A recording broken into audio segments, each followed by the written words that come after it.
हाँ जी, तो अब वो टाइम आ चुका है जिसमें हम अपने बेबी का वॉकर अनबॉक्स करेंगे। ये पी सबसे खुशी की बात ये थी कि वॉकर हमने अपने बेबी के लिए मंगाया था। अब उसका 8 मंथ बर्थडे था, तो जाहिर सी बात है कुछ ना कुछ तो मंगाना ही था। तो इसके लिए हमने टॉय लिया। सबसे पहली चीज़, मैं टॉयज़ पे इन्वेस्ट नहीं कर रही हूँ ना, मैंने अपनी अम्मी को करनी थी। सोचक में ननिहाल से सामान आता है, मैंने अपनी अम्मी से साफ मना कर दिया था कि भाई मेरे को टॉयज़ वगैरह नहीं चाहिए। क्यों नहीं चाहिए, उसके रीज़न्स बहुत सारे थे मेरे पास में, पर मैं आपको सिर्फ 1-2 रीज़न ही बता देती हूँ। सबसे पहली चीज़, वेस्ट ऑफ मनी, सिर्फ और सिर्फ पैसा का वेस्ट होता है इसके अंदर। सेकंड थिंग, इसके अंदर प्लास्टिक वगैरह ये सारी चीज़ें भर जाती हैं, बच्चे के यूज़ में नहीं आती हैं। आपका पहले से दूसरा, तीसरे से तीसरा, जितने भी बच्चे आप आगे बुलाते जाओगे ना, उनकी यूज़ में आता है। अगर आपके पास स्पेस नहीं है रखने के लिए, तो उसके लिए फिर दिक्कत पड़ जाती है कि फिर उनको इधर उधर रखना पड़ता है, उनका यूज़ भी नहीं हो पाता, वेस्ट भी हो जाता है, और भाई ट्रेंड भी चला जाता है, तो फ़ायदा कुछ नहीं होता ऐसी चीज़ें खरीदने का। तो भाई मैं किसी को रिकमेंड नहीं करती हूँ। और सबसे पहली चीज़, ननिहाल पे कोई वो नहीं होता जिसका बच्चा है वो अपने बच्चे के लिए खुद खरीदे। तो इसलिए हमारा ये फर्स्ट इन्वेस्टमेंट है अपने बेबी के लिए वॉकर पे, क्योंकि उसका जो क्या नाम है बाउंसर था वो तो उसकी नानी ही लाई थी बेकार में। लेकिन हाँ भाई, ये भी वही बोल रही थी कि मैं लेकर आऊँगी। मैंने कहा नहीं भाई, तुम नहीं लाओगी, ये हम खुद लाएंगे, बच्चा हमारा है, तुम्हारे ऊपर हमने कोई बच्चा पैदा नहीं करा कि तुम इसके लिए सारे टॉयज़ लेकर आओगी। तो इसलिए मैं आपसे भी रिकमेंड कर रही हूँ, आपको भी बता रही हूँ कि आप लोग भी अपने बच्चे के लिए सिर्फ और सिर्फ उन्हीं टॉयज़ पे इन्वेस्ट करें जो उसके लिए अच्छे हों। या तो फिजिकल टॉयज़ होने चाहिए जिससे वो फिजिकल एक्टिव रहे, या फिर एजुकेशनल टॉयज़ होने चाहिए। तो ऐसी चीज़ों पर इन्वेस्ट करें। ये नहीं है कि आपकी आंखों को अच्छा लगा और आपने ख़रीद लिया।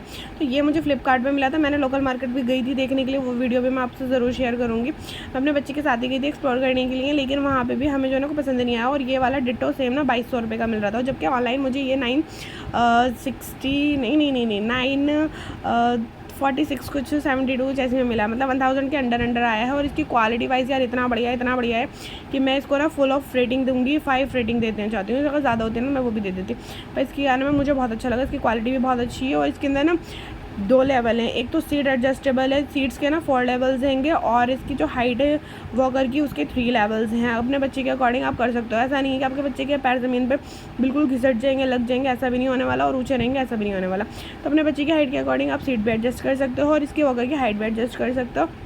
इसकी क्वालिटी भी अच्छी है, फ्लिपकार्ट पर मिल जाएगा, मैं आपको इसका लिंक प्रोवाइड कर दूँगी, आप उससे बेझिझक मंगा सकते हो, कोई दिक्कत वाली बात नहीं है।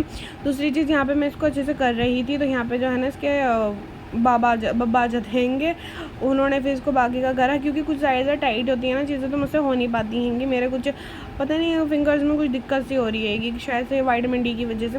तो खैर इन्होंने फिर सारा इसको एडजस्ट कर दिया था बढ़िया करके, और मुझे तो ये भाई बहुत ही बढ़िया लगा था, और मेरे बच्चे के लिए बहुत अच्छा। वो इतना मज़े से इस पर क्या नाम यार रहता है, बहुत ही बढ़िया, और वो इतना खुश रहती है बहुत ज़्यादा माशाल्लाह से। दूसरी चीज़, वो अपने आप से इस चीज़ को मांगती है कि हाँ भाई मुझे इसमें बैठना है। हम सिर्फ बोलते हैं बेटे वॉकर में जाना है, तो वो मतलब स्माइल करती है, हाँ मतलब कुछ अपने एक्सप्रेशंस देती है, कुछ अपने साउंड्स क्रिएट करती है, तो उससे हमें लगता है कि हाँ भाई उसको वॉकर पसंद है, तो वो वॉकर में बैठती है। तो हमें ये चीज़ बहुत ही अच्छी लगती है उसकी माशाल्लाह से, कि हमारा भाई इन्वेस्टमेंट जो है ना वो वसूल हो गया। अब बहुत सौ को क्या होता है, प्रैम भी ले लेंगे, स्ट्रॉलर्स भी आएंगे, और दुनिया जहान की जितने भी बच्चों के खाते हैं ना सब ही पकड़ लेते हैं। मैं ऐसा कोई सीन मत करो।